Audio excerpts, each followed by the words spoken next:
Parliament budget సమావేశాలు ప్రారంభం. ఉభయ సభలనుద్దేశించి రాష్ట్రపతి ప్రసంగం. వికసిత్ భారత్ వైపు దేశం వేగంగా అడుగులు వేస్తోంది. 10 ఏళ్లలో 25 కోట్ల మందిని పేదరికం నుంచి విముక్తి కలిగించామన్న ముర్ము. మహారాష్ట్ర డిప్యూటీ సీఎం అజిత్ పవార్ దుర్మరణం. బారామతి విమాన ప్రమాదంలో పవార్తో సహా 5గురి మృతి. అజిత్ పవార్ మృతిపై ప్రధాని మోదీ దిగ్భ్రాంతి. అజిత్ కుటుంబ సభ్యులకు ప్రగాఢ సానుభూతి తెలిపిన మోదీ. మహారాష్ట్ర సీఎం ఫడ్నవీస్ కు ప్రధాని మోదీ, అమిత్ షా ఫోన్. బారామతి విమాన ప్రమాదంపై ఆరా. బారామతి విమాన ప్రమాదంపై డీజీసీఏ విచారణ. ప్రమాదానికి గురైన లియర్ జెట్ విమానం బ్లాక్ బాక్స్ స్వాధీనం.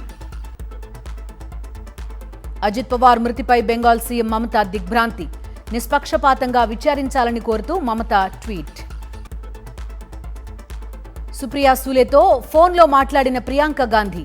విమాన ప్రమాదంపై వివరాలు తెలుసుకున్న ఎంపీ. అజిత్ పవార్ మృతి పట్ల వైఎస్ జగన్ దిగ్భ్రాంతి. కుటుంబ సభ్యులకు ప్రగాఢ సానుభూతి తెలిపిన మాజీ ముఖ్యమంత్రి. నేటి నుంచి మేడారం మహాజాతర. సాయంత్రం గద్దెలపైకి సారలమ్మ. భారీ సంఖ్యలో తరలి వస్తున్న భక్తులు. మేడారం పరిసరాల్లో భారీగా ట్రాఫిక్ జామ్.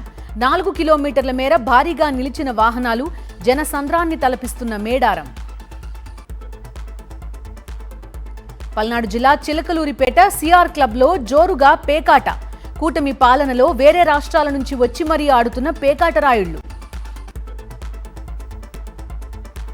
జమ్మూ కశ్మీర్ని వదలని మంచు. తాగే నీళ్లు కూడా గడ్డకట్టడంతో అవస్థపడుతున్న స్థానికులు. మరోసారి భారీగా పెరిగిన బంగారం, వెండి ధరలు. 1,65,000 దాటిన తులం బంగారం. హైదరాబాద్లో 4 లక్షలకు చేరిన కేజీ వెండి.